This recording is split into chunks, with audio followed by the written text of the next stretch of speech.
dio la campanada en el básquet 3x3, metiéndose en la final. Aurrera, ahora.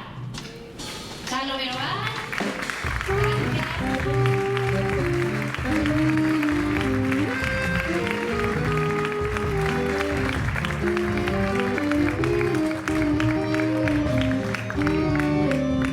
Pues que suba por aquí también para recibir su premio